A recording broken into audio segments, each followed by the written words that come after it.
You're out of money. Now your lines of credit's overdraft, and you just keep on into that hamster wheel, getting more and more in debt.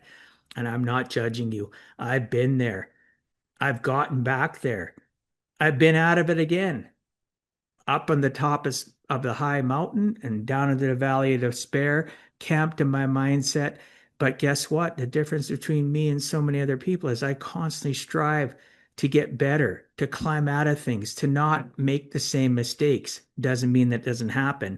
I just happen to, with my years of learned experience of taking mistakes and making them into life lessons, can get out of that valley way sooner and get back onto the climb to make my life better. Welcome to Give a Heck. I am your host, Dwight Heck, and for much of my life, lived my life in quiet desperation, wondering how I was going to pay the bills, take vacations, save for retirement, and one day wondering if I would get off the hamster wheel of life and have purpose. A life that most of society lives, which takes us to work, then home, then repeat, and pays us hopefully enough just to survive. The harsh truth that most live with more months than money and have no idea how to live life on purpose, not by accident. This ensures the mass majority are living not just financially broke, however, emotionally and mentally as well due to financial pressures. In each episode, I will introduce you to thoughts, ideas, and guests that can help you to learn how you too can live life on purpose, not by accident. Welcome back to the Give a Heck podcast, where we challenge survival mode and choose intentional living. Today's episode is for anyone who has ever said, I will never forgive them. I am just not good with money. Politics are hopeless. That is just how I am.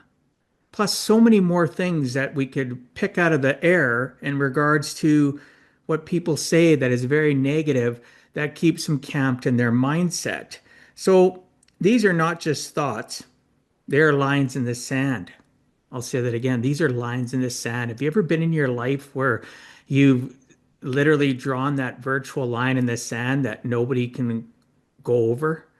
You won't allow it. It's a boundary. It's done to either protect your biases in life, or it's to protect your mental, stability. And there's nothing wrong with people having boundaries, people having biases, though, and not being willing to learn and maybe change their thought process. And those that change their thought process get stuck in that bias. Even when they find out different truths, they still share the same bias because they're afraid of what people will think or say. Like, for an example, well, you used to believe that, Dwight, but now I hear this from you. Well, and they're sometimes arrogant about it. Sometimes people are just inquisitive. So, at the end of the day, I'm a person that if things change in my mindset, I'm going to, say to people, you're right. I used to believe that. But upon further investigation and education and, deep thought process with not just myself, obviously, with people I belong to in masterminds, and we literally just do what we need to do to understand and realize that, hey, it's okay to have your mind change. It's okay to admit to somebody like things that I used to believe are no longer true or serve me. So I'm going to ensure that I let you know that I feel differently. You don't have to still spew the same things that are broken, that did not serve you or serve others, just because you're worried about what other people's opinions are. Those that are in your tribe that are willing to help you increase your mindset, including their own mindset, are willing to think outside the box. They're willing to admit that they have faults and failings and that maybe what they thought was wrong. If the group of people you're hanging out with or what you constantly read or constantly search out for in people or media, whether it's social or traditional media or books or articles or whatever the case may be, always fits your narrative, that's considered a form of confirmation bias. And you can defend it all you want, but it is an actual fact, it is an actual term, and you can look it up and find out more details and see how it maybe applies for you. So, this podcast is going to be titled appropriately Move the Line, Embrace Buffet Thinking, right? I'll say that again, move the line, embrace buffet thinking. And this podcast will discuss that, this solo podcast. And those that have listened to my show for the last 5 years knows I've talked about confirmation bias and buffet thinking. So some of this will be new to you, some of it won't. Some of it might clarify some things. Maybe it'll make you have those aha moments. So once you draw that line, here's the real problem. Again, once you draw that line, you start building walls around it. You stop exploring, you stop listening, you stop growing. Social media feeds you, as I mentioned, to what you already believe. Your circle echoes your opinions, and you, without realizing it, start living in a buffet of ideas, but only eating the same dish over and over again, right? You go to that buffet and you only like certain dishes, so you only eat that. Maybe there's some of the dishes you know you don't enjoy, so you leave it behind, and that's fair. But now all of a sudden you come back to that buffet. We'll use the food analogy, and there's new foods there. But you're not willing to try it, but you say, I won't like that, or I don't like that sort of food. Maybe that's true. Maybe you don't like it because it says it's spicy, but maybe it's just because you're so stuck in your ways that you go to the buffet and take the same things all the time. You've lost that edge, the ability to try new things and say, I really didn't like that. Thank goodness I only took a little bit on my plate. I'm never eating that again. But you stressed your vision. You stressed your ability to think outside those walls that I just mentioned. So, you know, eating that same thing over and over again, thinking the same thing over and over again, if it's morally right and it's serves society and it creates unity and kindness, keep on eating that dish. But if every time you spout off, it causes triggers things in you that you're starting to realize, or maybe you haven't started to realize it, or you watch body language of people around you and how they respond to your conversations or your comments, whether it's in print or auditory, whether it's face to face or just on a phone call, maybe there's some problems that we need to address. And I've been that person. But guess what? I've been addressing and working on myself now since I stepped into the personal development world in 1993, and I continue to evolve and change. Sometimes I slide back into the valley of despair, and thank goodness my tribe or the people in my group that support me are people that will help me climb out of it. They won't add gasoline to the fire to make it even worse. They'll literally say, "Hey, what's your issue? Why are you focused on this? Have you thought about the other side? Here, let's think about it together." Right? Let's work on it together. Hopefully you can find a tribe like that. I've been so blessed and highly favored to build a tribe, especially in the last 5 years since I actually created and have been working on the Give a Heck brand. Very young brand, right? When you think about it, my business and what I do and how I life coach and help people with their, mental challenges with in regards to life and money. A lot of it's centered on my own life and all the clients I've helped and served and supported over the last now going on 25 years. So again, I'm not perfect. I'm not saying I'm perfect. This is just my thoughts, my opinions based on my lifetime of being an entrepreneur and dealing with people and the human condition and understanding that it is so important how we say things, when we say it, when to say things, when to walk away, when to just listen and nod our head and just agree to disagree. So I hope you enjoyed this one side conversation with myself, solo episode again, and certainly reach out to me. Let's have discussions in a very nice way, stay on topic, and let's not continue to create division in our society. Let's create unity through great conversation. So, social media, huge, huge problem today, right? It's literally the algorithms are designed to ensure that you only are circled with echoes of your own opinion. Listen to that. You circle around you, pardon me, the algorithm circles around you things and only shows you that are going to echo your opinion. Why do they do that? Because they don't want you to leave. They want you to stay on longer and longer so that the ads keep on getting fed to you, right? There's ads on every single platform that you have to go through because that's how they make their money so that you can have that free service.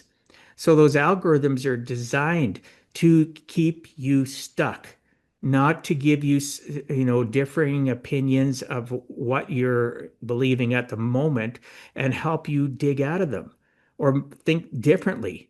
Maybe it confirms when you hear the other side and you do it on more than one occasion, you're able to make a better, right, decision based on the fact, oh, I never thought about that. But even though I thought about that, I still believe what I'm going to believe. But you know what the key on that is? You're open-minded to hear the other side and be actually open-minded, not tell people you think that you're open-minded. So again, social media circles and echoes your opinion by giving you only what it thinks you want to see. So you'll stay on so they can show you some more ads and make more money. It's not about helping you grow. It's about helping you stay stuck. So we'll go on to the next thing here. And, sometimes this is going to be something that it's really hard for people to deal with, right? You start living in the buffet of ideas that are thrown at you, and you're only taking those same dishes, but you just get stuck on that hamster wheel, right? Always. You never think anything different. You wake up thinking the same thoughts. Throughout the day, same thoughts. Go to bed, same thoughts. And a lot of that has to do with our associations, the associations of what we experience when we first get up and what we listen to. I have clients, family, and friends, the first thing in the morning, they got the news on. Why would you want to start your day out that way? Myself personally, I don't get it. They say they want to stay informed. Is the news mostly based on positive or is it based on negative? Is it designed to showcase and highlight the great things that are going on around your local town, your community, your city, your province, state, your country? Or is it designed to share all the negativity? It's designed to share all the negativity, is the answer. So why would you start the day out that way? And I've had conversations with so many people that start out their day with the news. I have, again, family, friends, clients that do that. We don't get into heated battles. They just tell me why they like it. It makes them feel complete. And that's fine. If it doesn't evoke stress in your chest, in your mindset, or in your heart, then fine, watch it. But most people, it doesn't. It creates a negative stepping stone for you to start your day. And then you go to work, and then you have people around the water cool conversations that are talking about drama in their lives or something they watched or they heard or something that's gone on in a political arena or in, the medical industry. Maybe they got family strife and they pick up on that negativity and maybe they join the negativity or it just affects them because they hear it. And you go through your day like that. You take lunch, you're in the lunchroom, maybe at your place, you go out for a bite to eat with some people, and it continues on. Very little positivity. Then you go and you eat a big lunch, and then the afternoon comes around and the same thing starts over. Then maybe you come home to it. Maybe your evenings like that. Maybe everything you do from the moment that times you're in your control versus somebody paying you to have control of your time. Now you're in control of your own time and you're watching and reading and feeding your brain your confirmation bias of what you're looking for to make you feel the same way. So I don't know how to say it, but at the end of the day, we need to realize that we need to surround ourselves with more positivity than negativity. We need to surround ourselves with more information that maybe challenges how we think so that we can either confirm that our thinking is correct, right? Through not just reading and listening to other people, but actually having conversations with people that are similar to us but not confirmation wise in the sense that they'll challenge us and say, oh, have you thought about this? Have you thought about that?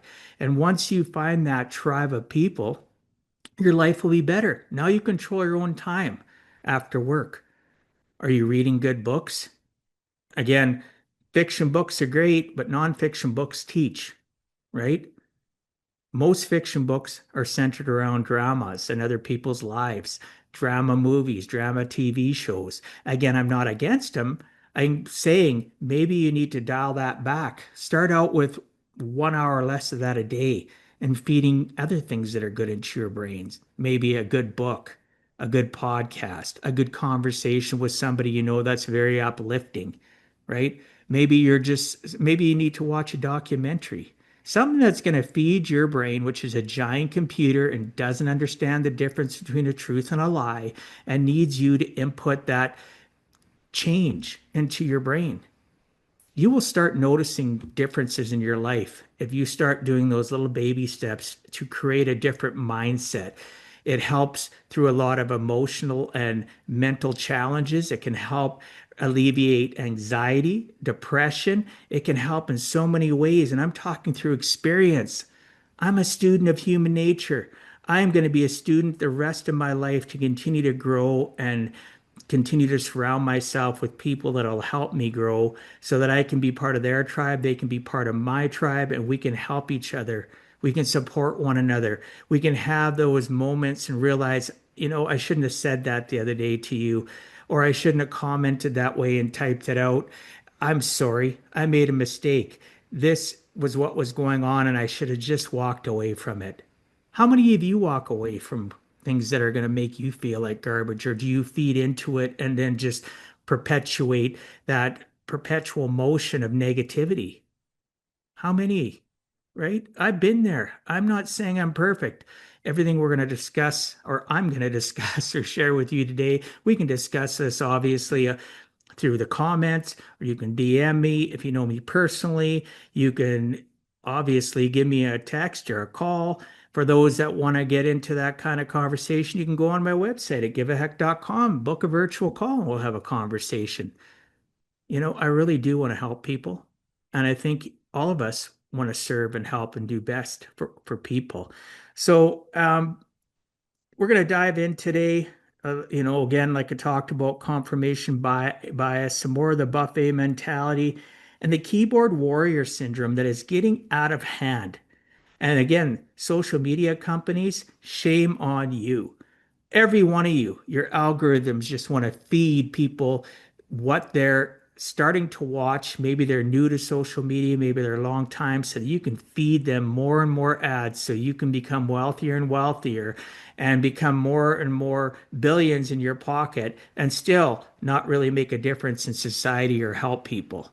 You are definitely not part of the solution of society to uplift. You're part of the problem, and it's become toxic. So anybody out there listening to this that is part of that challenge, shame on you. Do better. Billionaires, do better. How about you, instead of griping and complaining, make a difference and put your money where your mouth is and start helping society. Let's get back to that village mentality, which we'll touch on a bit later if we have time. So we will talk politics. It's part of life. It's part of what gets people all wired up, especially the algorithms. Personal growth so important, and the stories of people who moved their line and changed their lives because the line in the sand is not cement. You can move that line. Let us dig in. And just as a heads up for those watching on YouTube, I spent quite a bit of time putting this together, this conversation. So I'm going to look down. I'm going to read things that I wrote today to keep myself on track to make sure I cover as much as I can, in the time that I'm going to allot for this podcast discussion from me to you. And then again, offline comments, whatever, we can certainly get into things. So, the line in the sand, first thing we're going to really focus on beliefs that once served but now limit. Say that again. The line in the sand, beliefs that once served but now limit. I'm going to give you some examples. I will never own a home. It's impossible in this economy. I hear that all the time. And people say, well, this is the first time in history that's been that way. No, it isn't.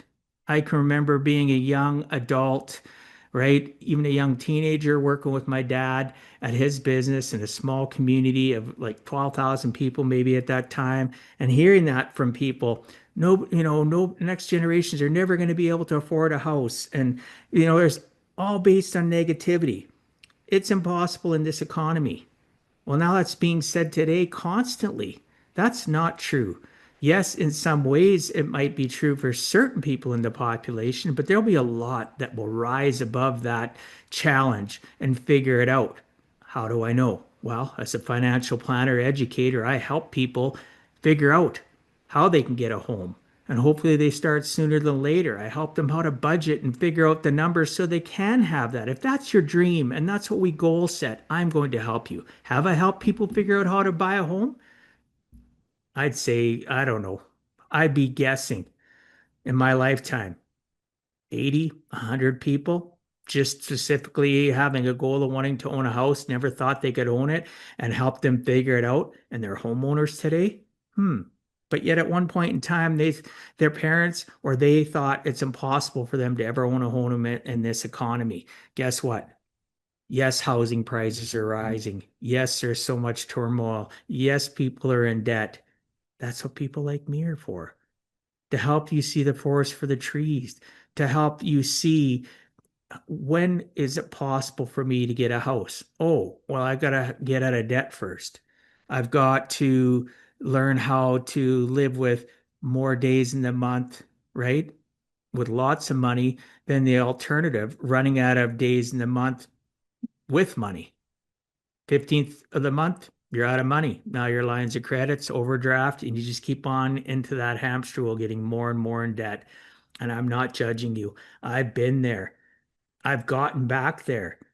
I've been out of it again, up on the top of the high mountain and down into the valley of despair, camped in my mindset. But guess what? The difference between me and so many other people is I constantly strive to get better, to climb out of things, to not make the same mistakes. Doesn't mean that doesn't happen. I just happen to, with my years of learned experience of taking mistakes and making them into life lessons, can get out of that valley way sooner and get back onto the climb to make my life better. Ever heard this one? I do not need therapy. I am fine. Pick me. I've been there. And over the years, as being, let's say the last 30 years, being a single dad, raising kids, I learned that, therapy was good for them, but I didn't think it was good for me. Right? Yet I'd get therapy along with their therapy. I'd be offered it so that I could, get some solutions or talk through things as I was raising the kids full time. But guess what? Therapy is so powerful.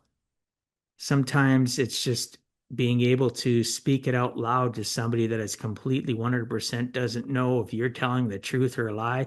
But at the end of the day, you look at them and you don't get judgment because they don't know. But it still gives you a pressure relief to get help. Maybe because of it, you get past the fact of the lies you've been telling yourself or believing from others. But don't believe that therapy is bad. Everybody could use it. I'm still a staunch advocate. And again, I'm a moderate when it comes to politics, but I do believe in social spending through taxes to help out people. I think we all deserve somebody to talk to that's outside of our family, a counselor. Maybe it's once a month. Maybe that's 12 times a year you get a free counselor to talk to. Maybe because of that, you make different choices and you don't fall into addictive personalities and become somebody that drinks all weekend or does drugs or does both. And I'm not saying it in moderation, either of those are bad, but they affect your finances, they affect your family, and they just affect everything that you think, right? And you use it as self-medication. You use it as a way to try to deflect away from your hurt. But in a lot of cases, those addictions hurt families, they hurt you, and they hurt your ability to stay on a good course in life. And it can cause violence, it can cause self-harm, it can cause so many different things. Let's get into the what statement would you say, line in the sand? in regards to politics. My party's always right. I had somebody that has said that to me numerous times, and discussions that get over, they just don't want to see the forest for the trees in regards to what we're trying to get across. Because when you read a social media post or you read an email or a text or a newspaper article, you're reading it based on your brain. Your brain's basically saying, this is what I interpret, this is what I think. But at the end of the day, right? Is it right? Is it wrong? Well, your party isn't always right. In my living lifetime, I have never, ever seen a party that is completely honest and ethical, whether it's on a municipal level, whether it's on provincial, state, or federal. I've never seen a party that is always right. They dish what they think you need to enough people to stay in power, but they a lot of times don't do what they promise they say they're going to do, right? Even our current federal party. Do I like certain things that he's doing? Absolutely. Do I like everything? Absolutely not.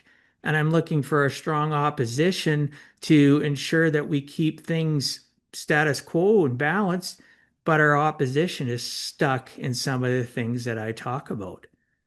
They're stuck in the old ways, mudslinging instead of looking at the facts and saying the past is not always indicative of the future. Sometimes it can be, but in this circumstance, we want unity. We want to continue to strengthen our country to fend off all the people that are trying to take away our sovereignty or make it more difficult for you as a Canadian to live a comfortable life.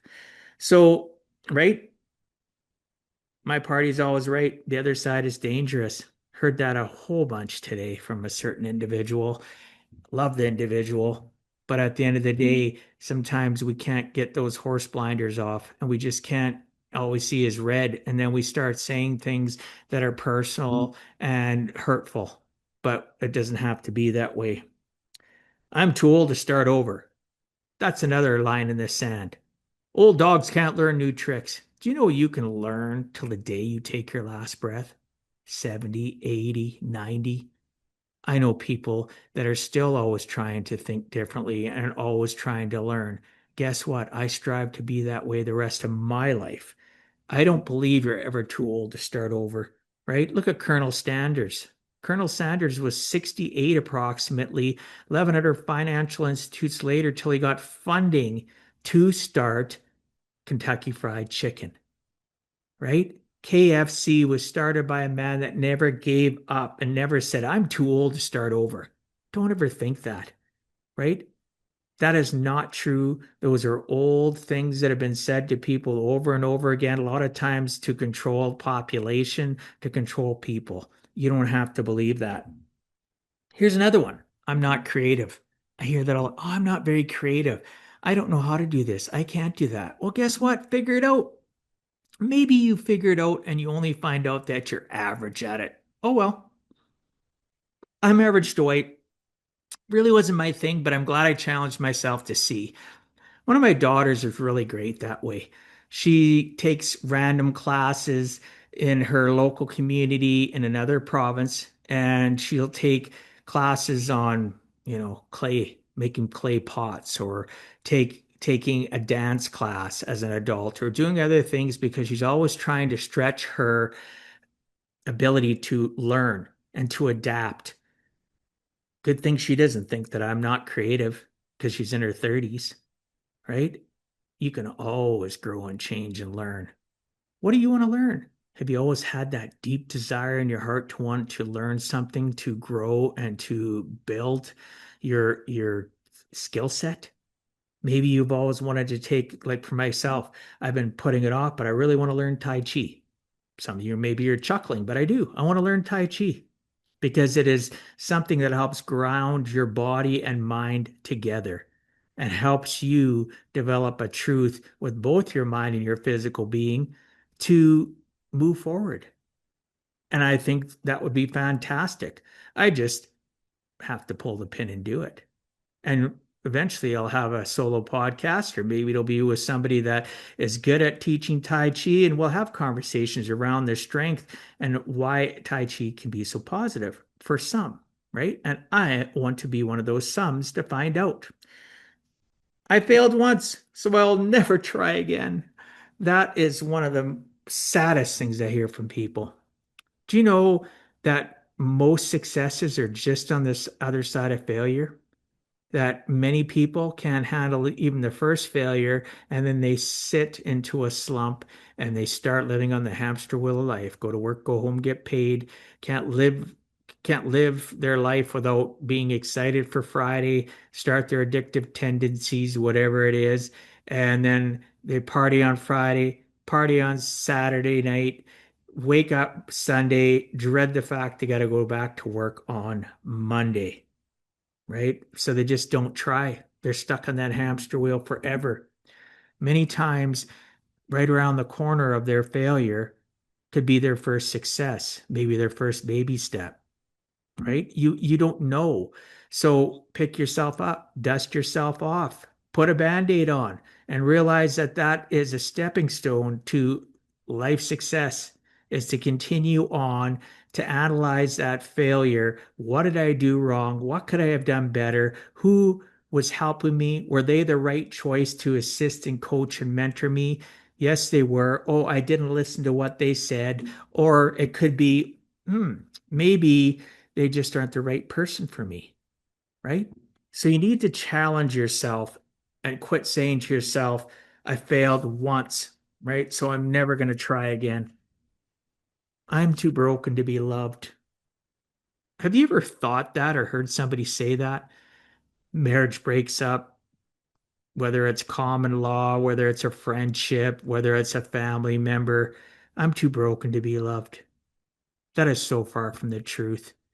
We can be broken, but we can heal. We can continue to live life and get past all these challenges and circumstances, look and be aware and made to help to be self-aware of our life and the mistakes we make, to pivot that in our mindset and think that's a life lesson.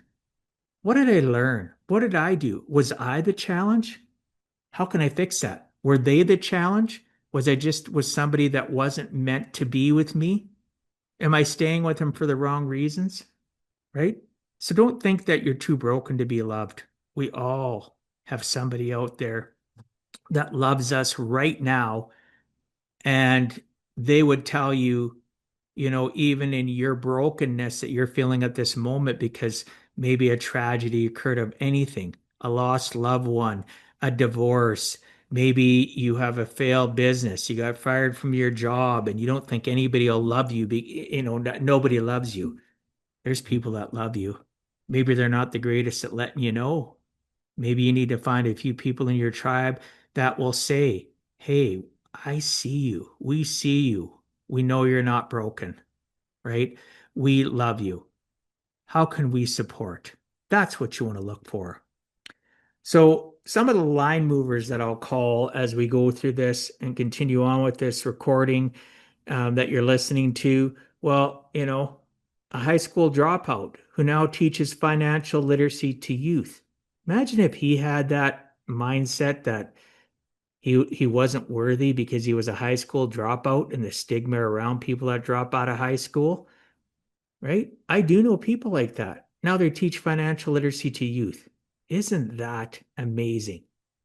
What did high school have to do with his ability to grow and change and learn so that he could effectively help others, including himself, right?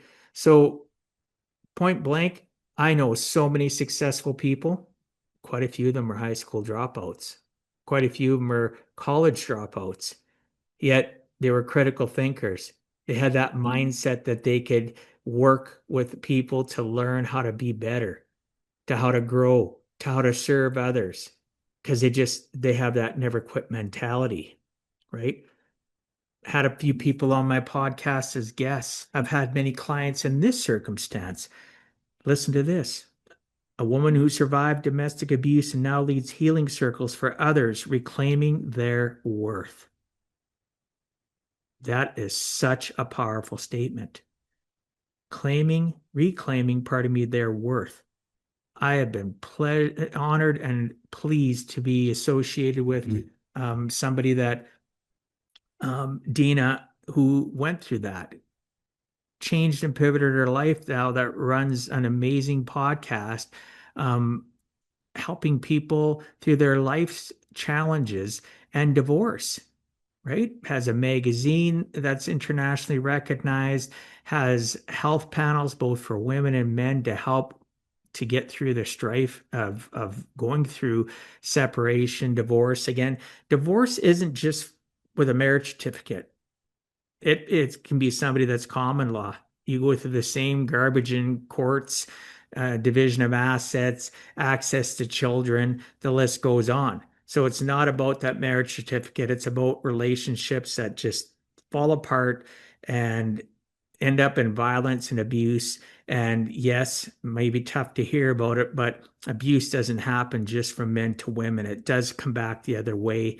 The stats are literally 1 in 4 men have suffered from domestic abuse, right? In North America. Shocking. Obviously, the number is higher for women because at the hand of men, but men do go through it. Have you ever thought about that? So both need support and circles of good people that have risen above the challenges instead of just sitting in them to make a difference to support and help others exist, like my friend Dina. If you want to know more about Dina or listen to even the podcast that where she interviewed what I went through in regards to domestic abuse, let me know. Drop me a comment, DM me, and I will send you the link. I can send you Dina's the link for when I interviewed Dina. It was an amazing conversation about what's going on in our society today in regards to, separation, divorce. Again, not just from marriage. It can be common law, it can even be friendship, it can be partnerships in a business, it can be family separations. There's just a lot of things that fantastic people like Dina can help you out with. So the next thing we're going to talk about, number two, confirmation bias. Again, I've mentioned it a little bit, seeking only what confirms your belief, creating that wall around you, as I mentioned earlier, so that you only get to see, read, experience things that confirm what you already believe. Social media is horrible for that, as I mentioned. Print media is horrible for that. Friends and family are horrible for that. Learned behaviors can start generations ago, and it can go from all the way from the centurions down to the baby boomers to the X generation to the Y generation to millennials. The list goes on. That learned behavior keeps on going down, and that confirmation bias is ingrained in us, right? Our belief system as young people is locked in place between 7 and 8 years of age. And everything children hear from their adults around them is locked in place. And there's not much to get past that, unfortunately, unless they become self aware. Maybe that happens with an association when they're younger and they start hanging out with other families.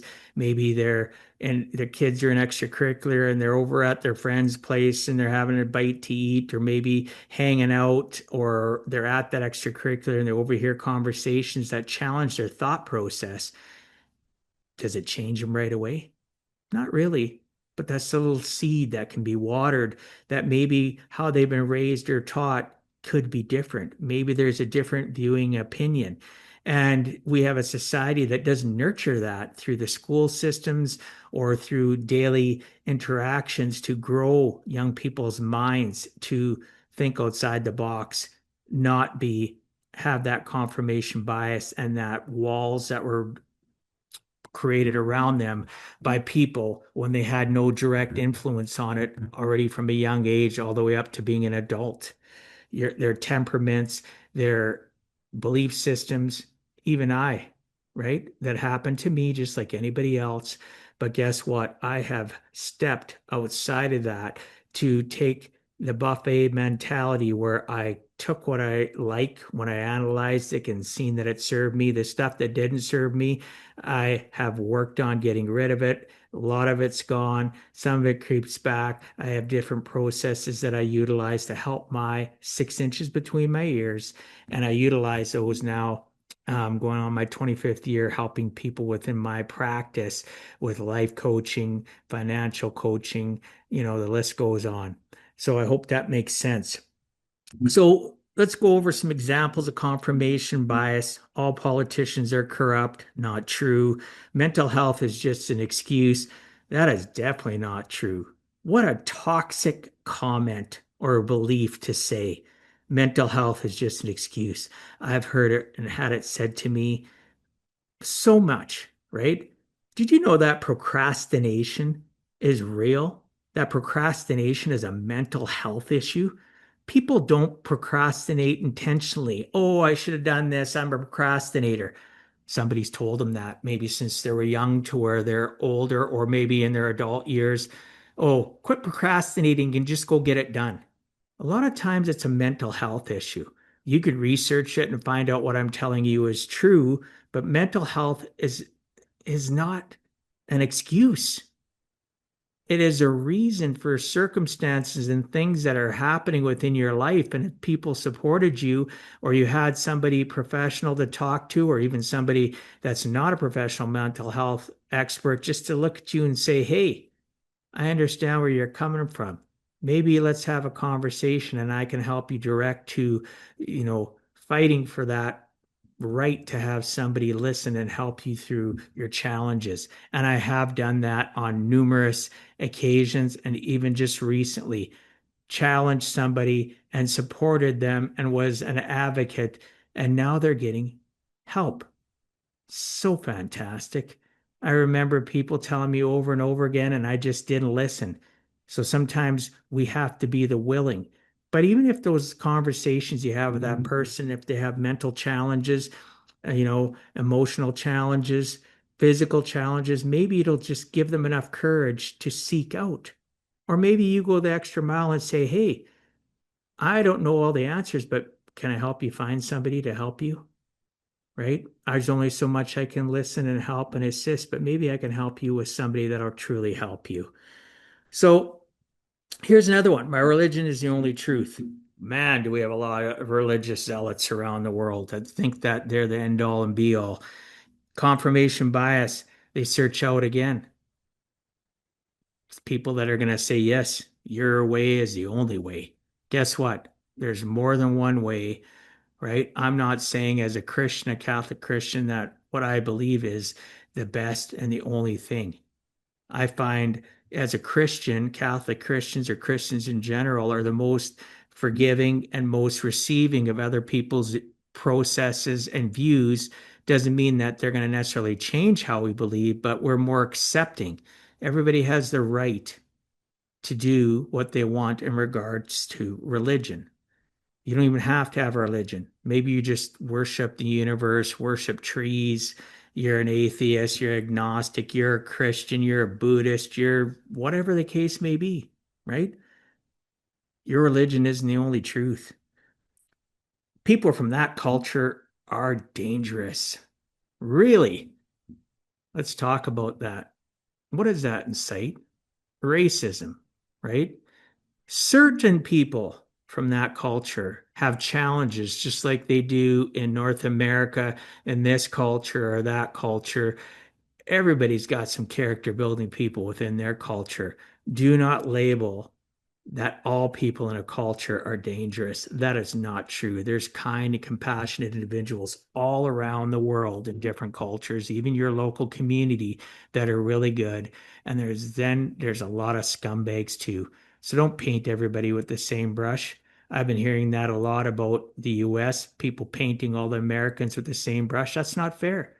I know so many great Americans, have so many good US friends, right? Canadians, same thing, right? People in the US or other countries painting us with that we're all kind and that we're easy to get walked over and that we're not very smart. Maybe there's a few people like that, but we are a proud nation, a sovereign nation that will continue to fight for our rights and beliefs. And yes, we have some, people that are boneheads. Americans have people that are boneheads. Europeans, the different countries, the UK, Australia, Sweden, Switzerland, like the list goes on. It doesn't matter where you want to pick, right? Do not put everybody into the same, sphere. It is not fair. The rich are evil. Hmm. What do you think about that one? What does that invoke when I say the rich are evil? Because all you hear nowadays, especially on social media, people calling out billionaires, calling out, anybody that's wealthy, why aren't they doing more? There are many billionaires that don't need to be the center of attention and millionaires that are around the world that are making a difference.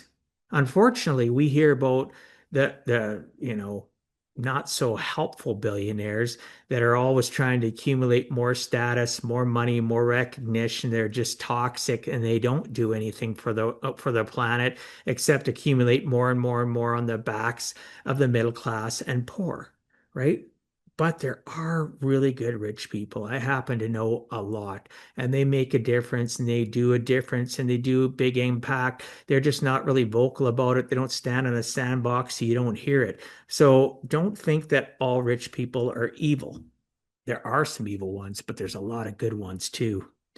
Debt is always bad. That's another one that makes me chuckle. Confirmation bias. Heard it their whole lives and everything they talk about with people or they associate with people or on social media talk about debt being bad. Debt can be good.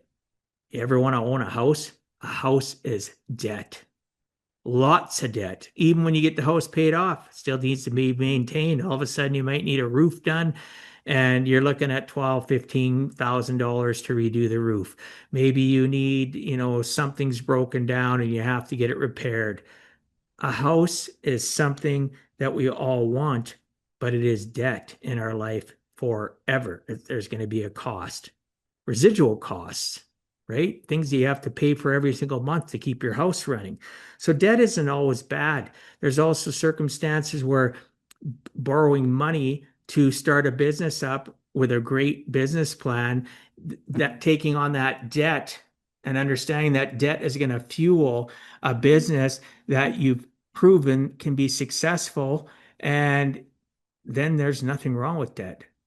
Now, if you're extremely broke, and you go on a massive holiday, like a lot of people will do, put more planning into their 2 week vacation, then you need to understand that debt is bad debt. You get a momentary dopamine hit, go on a vacation, or maybe it's just something as simple as overpaying and going to see a concert you really wanted to see, or overspending at Christmas because it's your favorite holiday. Then you spent the next year, 2 years trying to pay it off. How is that good for your emotional and mental mindset? I'm telling you, it's bad, especially somebody that does what I do and helps the amount of people that I've helped and still continue to do and help. Line movers. We're at the end of confirmation bias. How about this? Political cynic who now teaches civil engagement and policy literacy. Well, that cynic was the willing all of a sudden, started learning, started being aware, started understanding that maybe his confirmation bias are the same things that he's been propagating and sharing over and over again. Maybe there's something wrong with it because now maybe somebody challenges him to look at the people he's communicating with and see their body language or see why certain people that normally used to communicate with them stopped, or walking into a room, how people won't sit by them or walk across the room to avoid conversations, all those little signs that can be there. And that person changes. And all of a sudden they realize that there's two sides to a coin. There's two sides to every conversation, and teaches now, again, civil engagement and policy literacy to understand what these policies are that politicians are trying to bring into effect, again, at all levels of government, from your town, your city, right? Your province, state, your country. And they become somebody that's an advocate for knowledge, knowledge is power, so that people understand, so they don't get so uptight. And whether they understand that policy is bad, but at least now they understand why. They just don't make an assumption, or why a policy they think that's great isn't great, right? And here's why. They're become open-minded. I know somebody like that, and it actually did happen. So a man who once rejected interfaith dialogue, what does that mean? Well, interfaith dialogue, talking to somebody that's a Mormon, a Jehovah Witness, a Christian, a Muslim, and having conversations about interfaith dialogue and not getting upset and thinking you're the de facto standard of what it should be or what it shouldn't be.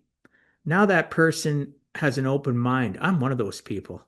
I am very open-minded to other faiths or people without faith or people, again, that are atheist, agnostic. You do you, I'll do me. Just don't cut down what I believe in and what I do, right? We can have constructive conversation, but it should be constructive and never talking down to somebody about their beliefs, right? That same person I know, even myself, doesn't necessarily, I don't necessarily do the same as this person I'm talking about.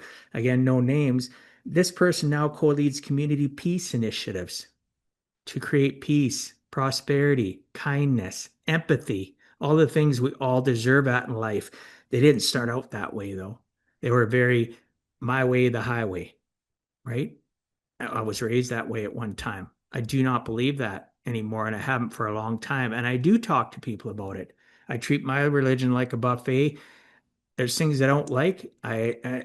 So I leave that behind. But I have tried it. I have listened to it. I have experienced it. And then there's other things that I like, and I take double helpings of it. That's what I go back up and try. And all of a sudden, I come back, and there's something challenging to me that wasn't in the buffet line before. I'm not going to automatically say, like I said before, oh, I'm not trying that. I'm not going to like that. I'm going to try it and understand it. And maybe it stays like the other things at the buffet line and I never take a helping or two of it. Or maybe it's something that's like, this changes my thought process. This changes how I want to communicate with people. And I literally keep on taking that from the buffet. It changed my life, right? So don't ever think that you can't make a difference or change your thought process and go out and now educate people to think differently and be the same in regards to being open-minded. Number three, buffet mentality. Try, taste, leave, return. We're going to get into this a little bit more in detail. I'm bringing it up so it won't already quite a bit. And those that are listeners of the show, you've heard me talk about before with other guests. So we'll touch on this a bit, but it won't be too long. Right? Examples. Try, taste, leave, return. Examples. I do not read nonfiction. Why don't you read nonfiction? Some people read fiction because it's an escape from reality temporarily. But does it give you solutions? Or does it add to your mindset of drama or add to your fantasy belief system of how life should be? Right? Did that book make you have bad thoughts about cheating on your significant other, on your partner, on your, or maybe that book teaches you to be angry about something you never would have been angry about? I'm not saying all fiction books are bad, but a lot of them are centered around drama. Is that where your mindset needs to be at? Right? That would I'd leave at the buffet. And I go to the buffet and get nonfiction books that are going to teach me how to climb in life. You want a simple little read? Get a book called How to Win Friends and Influence People, written like 100 years ago almost. I believe I can't remember the year, it just slips my mind. Dale Carnegie wrote that book, and it teaches you the most simplistic thing. It's not even a long read. Make a huge difference in your life. How to Win Friends and Influence People is just, it was a game changer for me. The Magic of Thinking Big. Another game changer. If you want tons of other titles, reach out to me. I can explain why which book might work for you. Because they necessarily work for me doesn't mean it'll work for you, but I can at least guide you to some choices that might help in your specific circumstance. I hate networking. Why do you hate networking and meeting people? Maybe that person has something they can become part of your mastermind, a part of your group that can help you level up, climb, and think differently in your life.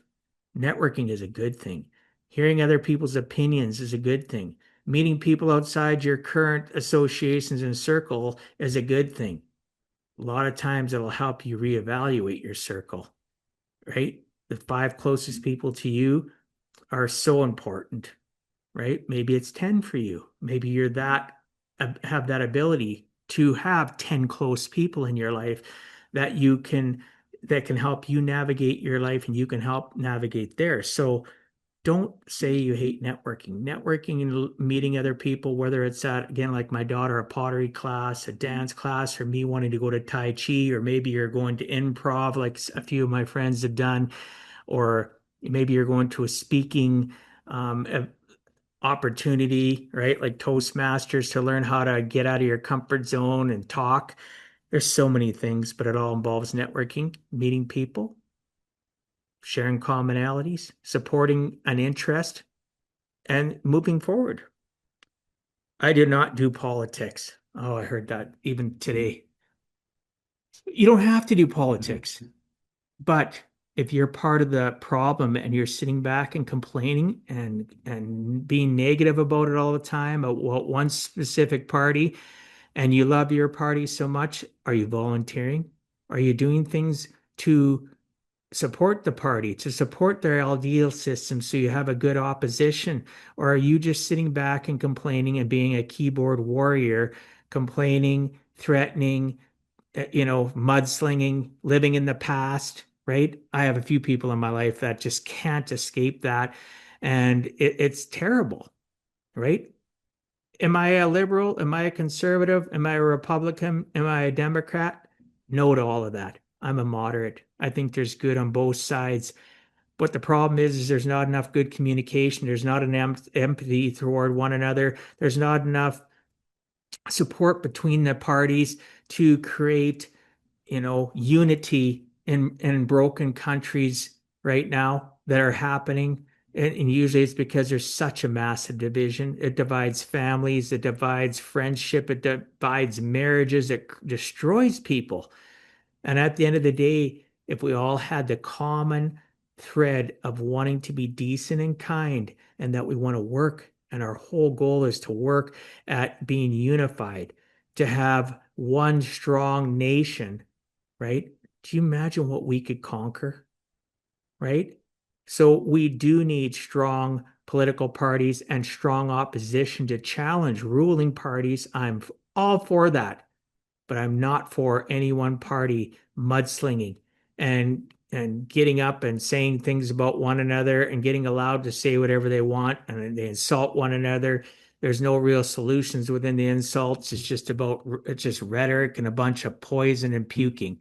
So again, you don't have to do politics specifically, but then don't complain about it unless you're willing to be part of the solution.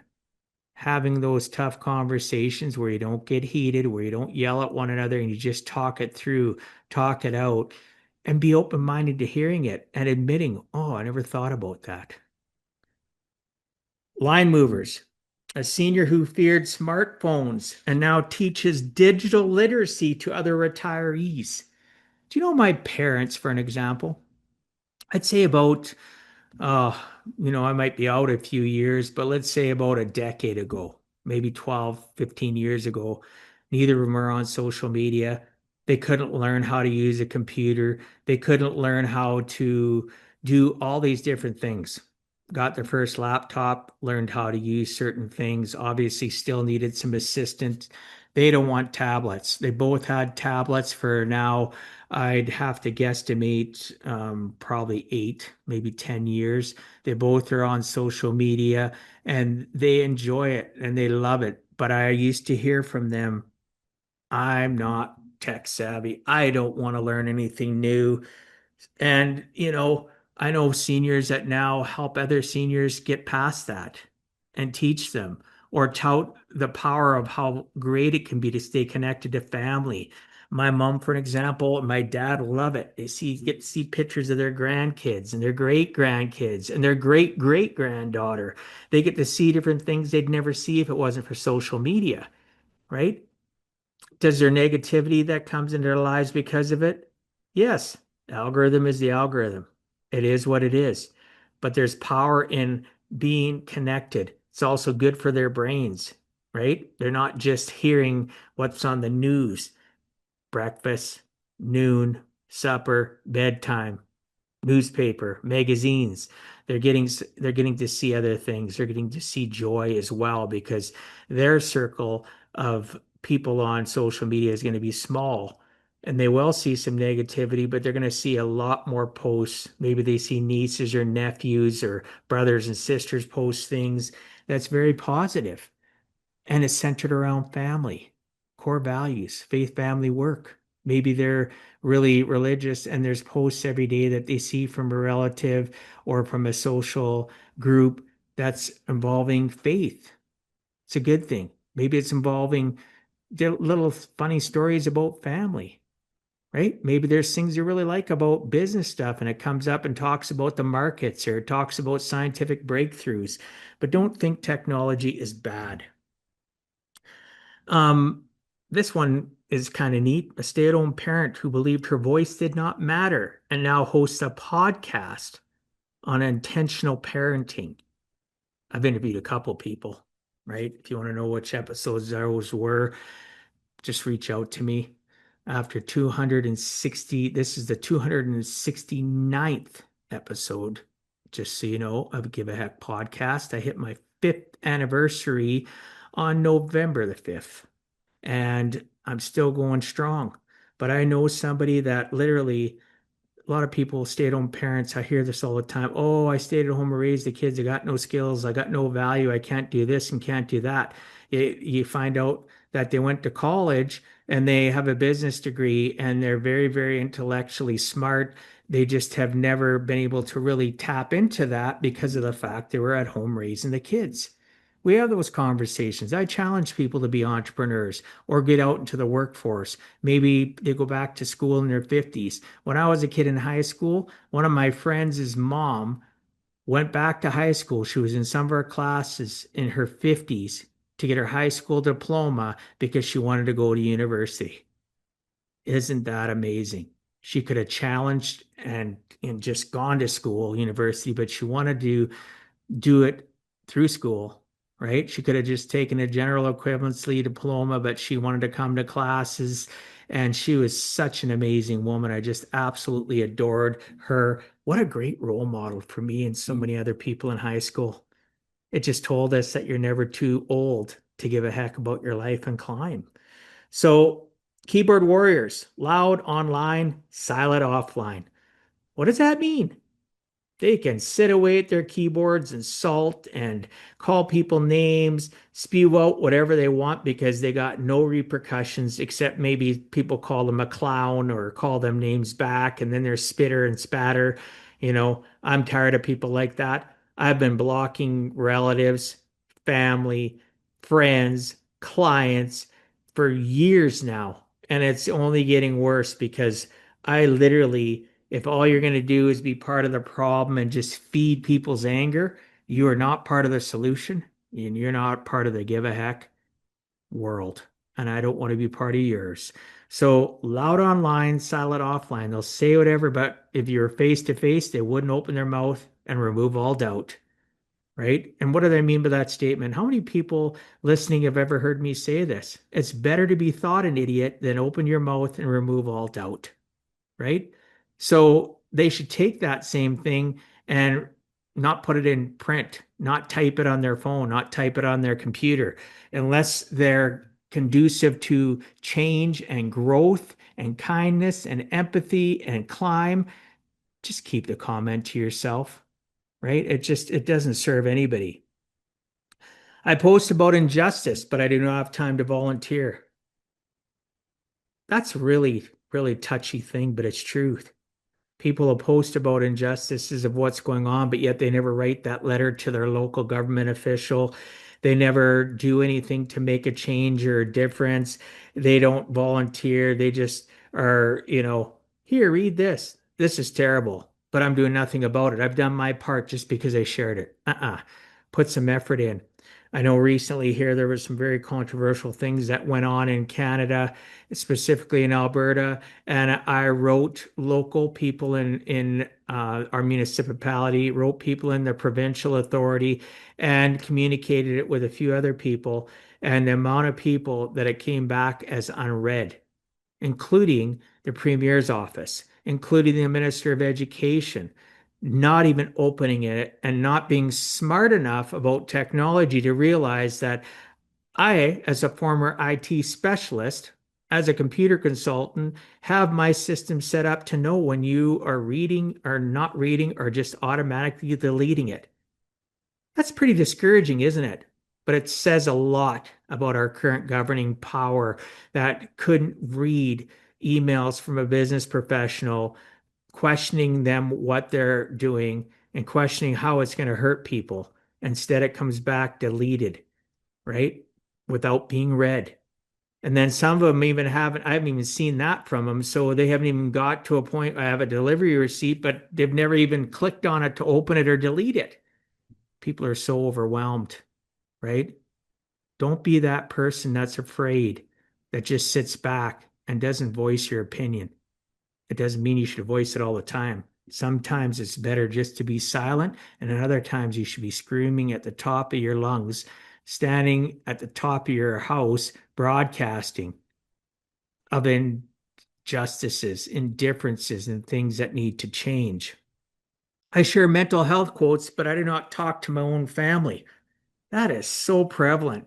In Canada, we have, I think it's Bell Health Day. I can't remember the day. It's in February to talk about mental health, and it's supported and broadcast across the country, and money's donated by Bell, one of the big carriers in Canada. But yet, when you share that stuff, are you listening to people? Do you reach out to people and say, "Are you hurting? I haven't heard from you in a while." I was with you the other day and I overheard you say something and I realized that maybe you need some support from me. Is there something going on? Or I watched your body language when we were talking about something in a group setting with the family, or maybe it's at work, and I seen your body language and that comment that was said by somebody, or that story they shared triggered you. Do you need somebody to listen to you? Are you going through some stuff? Can I help you find somebody that can maybe help you? Right? So sharing mental health stuff and then not helping others or being aware of the people around you and their mental health issues, or maybe you're not realizing your own mental health issues. Maybe that post you shared is directly you. Maybe you need support. If you know me, reach out to me. I'll talk to you. I'll guide you. I'll help you. I'm not a mental professional. I'm not a psychologist. I'm not a mental health worker. I'm not a psychiatrist, but I can listen and I can give you some empathy and maybe help you search out somebody that can help you. Maybe you know somebody in your life already that can do that for you and you're just scared to talk to them. I'm giving you permission to go talk to them and say, you know what, I've got a lot of stuff going on between my 6 inches between my ears, and I want to help you. I criticize education, but never attend school board meetings. Yeah, back to that old criticize, whether it's politics, healthcare, school, yet you do nothing. You just sit back and everybody else is going to fix your problems, but you're going to complain about them, which just feeds your anger, which feeds problems in your work life, your home life, directs and feeds your addictions or starts your addictions even more. Be part of the solution, not the problem, right? Or we post every scandal, but never read full articles. It's not just about posting scandals, right? And reading the full articles. It's sad enough that people read the subject line and make assumptions about things in newspapers, magazines, social media, and they don't read it all. What's the problem is they don't research if that scandal is true. It's gotten really bad with AI now.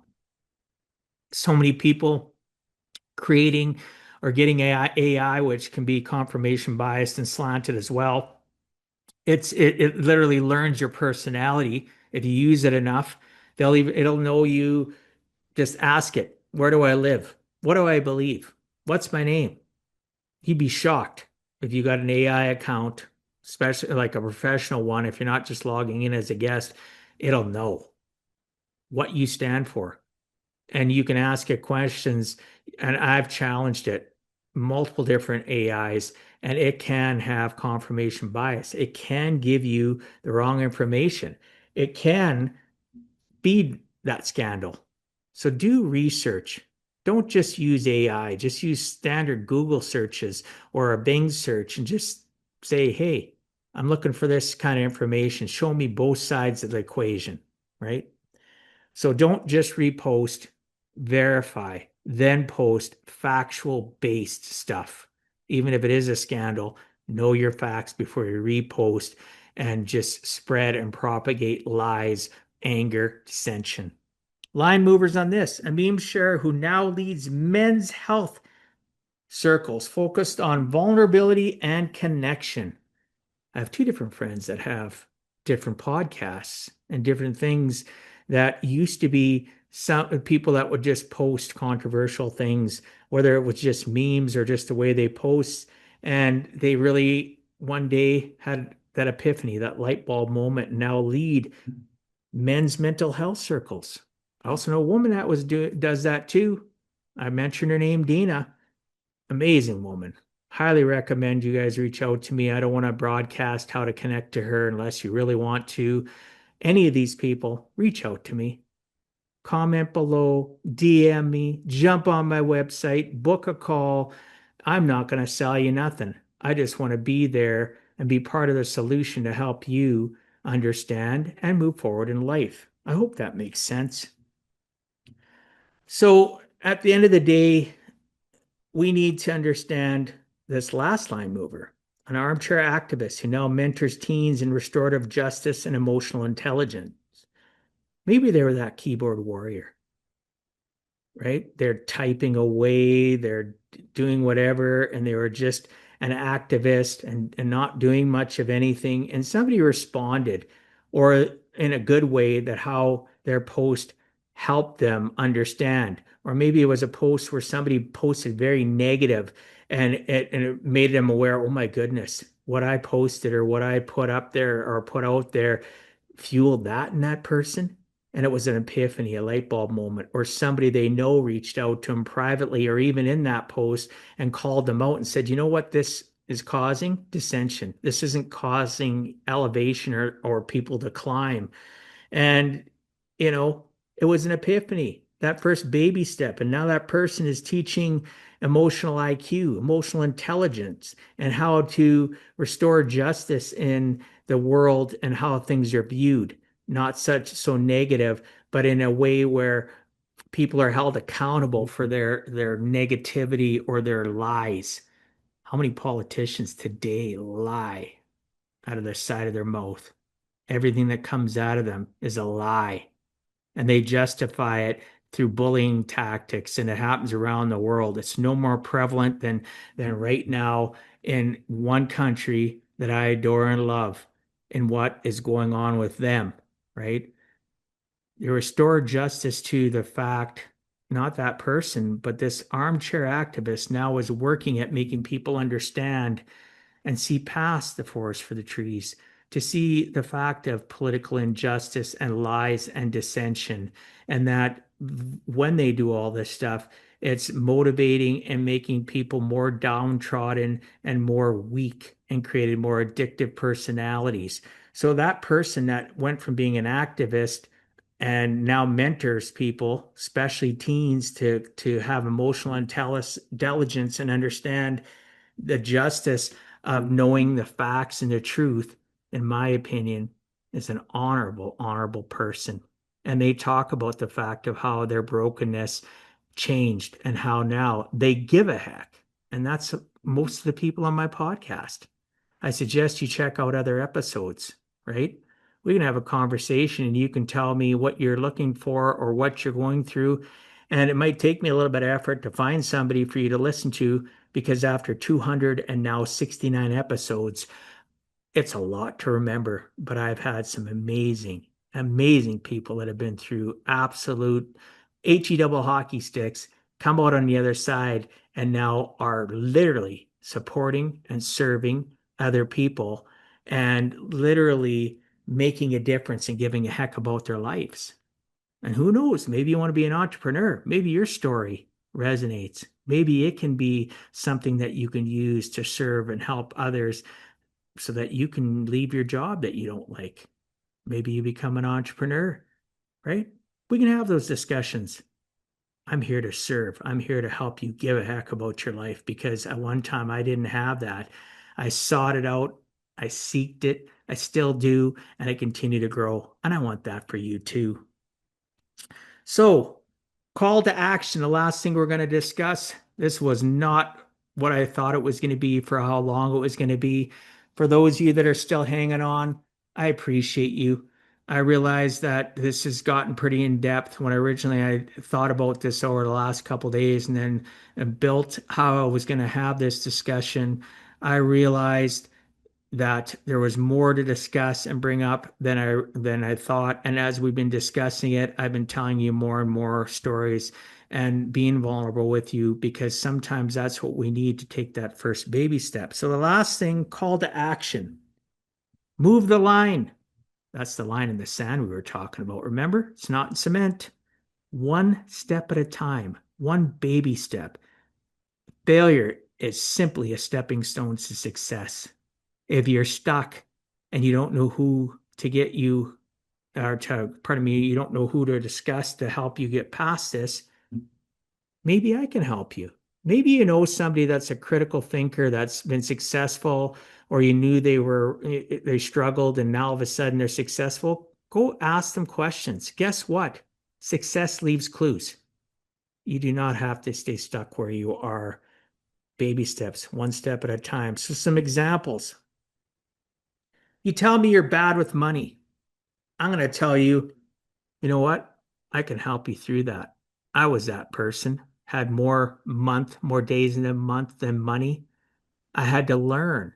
What did I want to learn to teach my clients when I first got in this industry?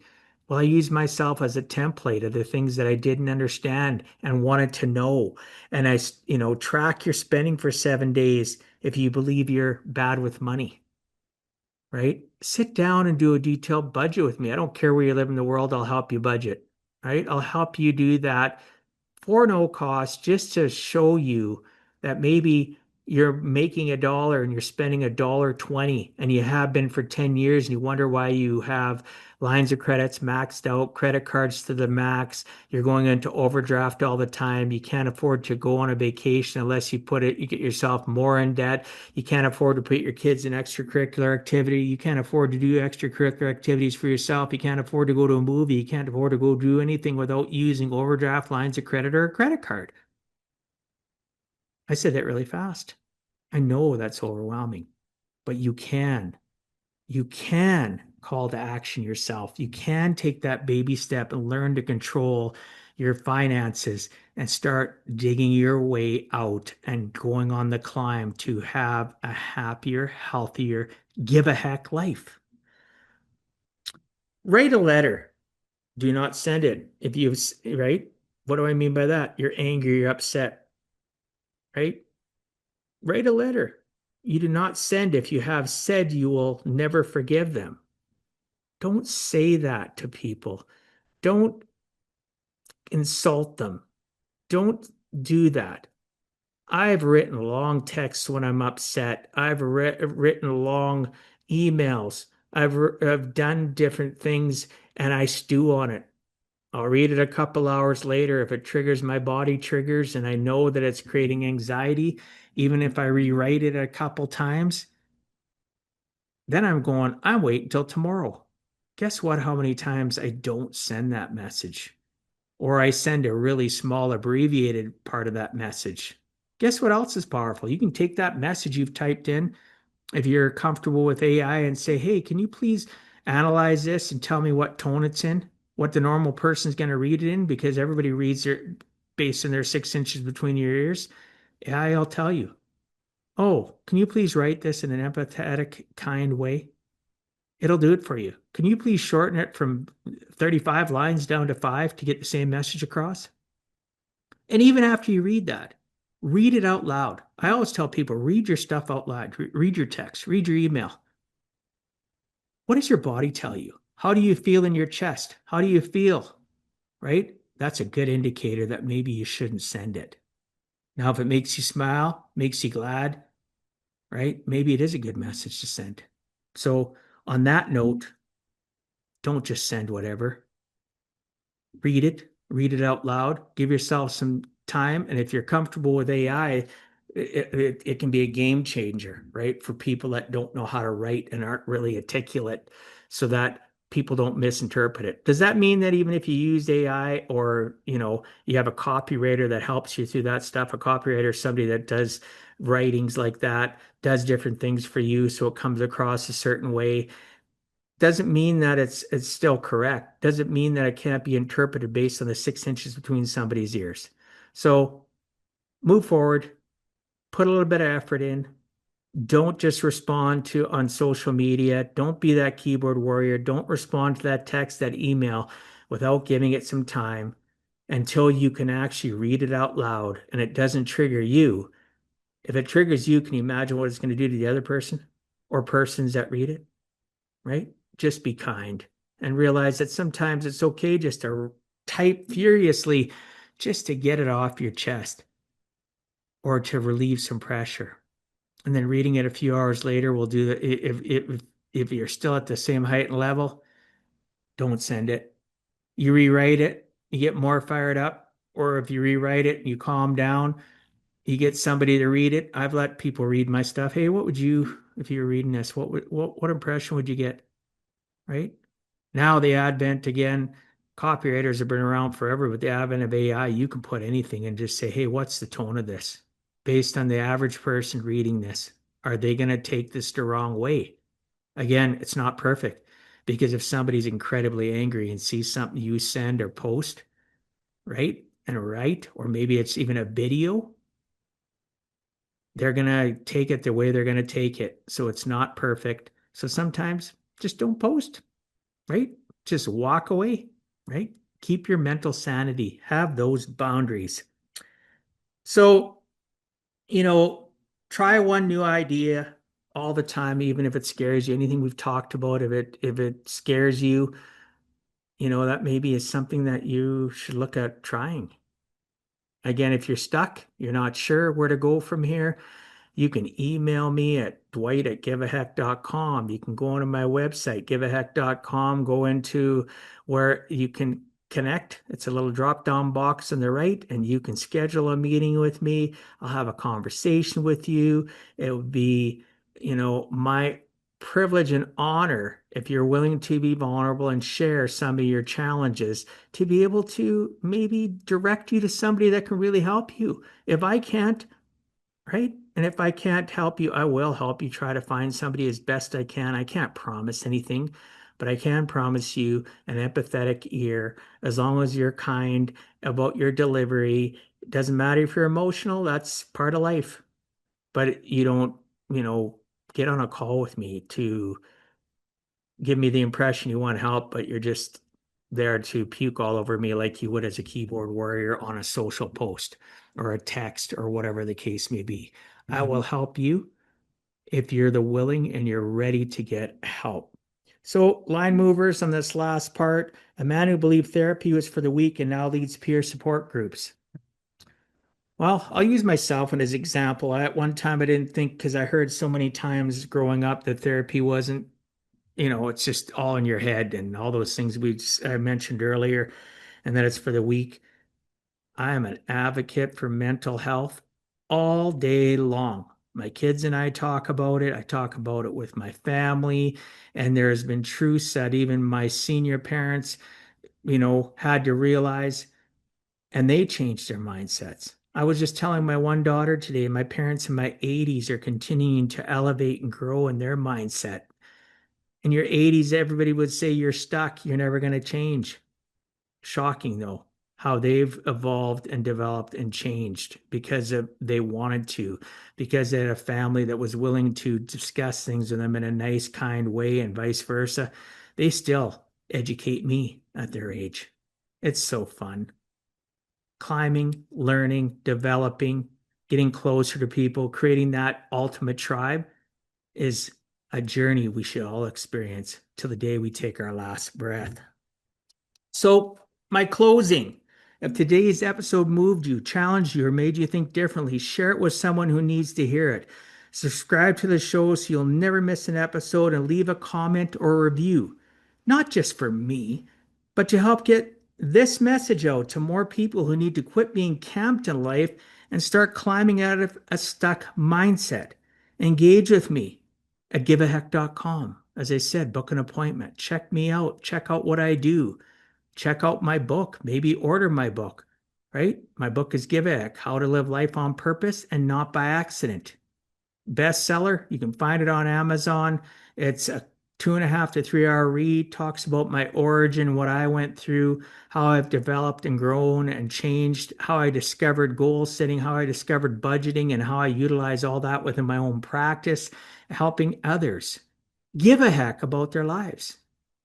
Realizing that you can give a heck. And I really want to hear your story. Your line in the sand. Put in the comments below. DM me. Reach out to me, book a call. Let's have a great conversation. What are lines in the sand in your life that you've changed already, maybe? Or what's a line in the sand you refuse to change, and tell me why? Or just post that and let's have a conversation, and eventually maybe you will tell me why, right? So realizing that, those that are having a line in the sand, do you really want to move it? And if so, how are you choosing to move it? Do you have the tools in place to learn how to move that line, your thought process?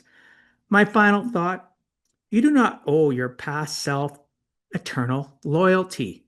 You owe your future self a chance.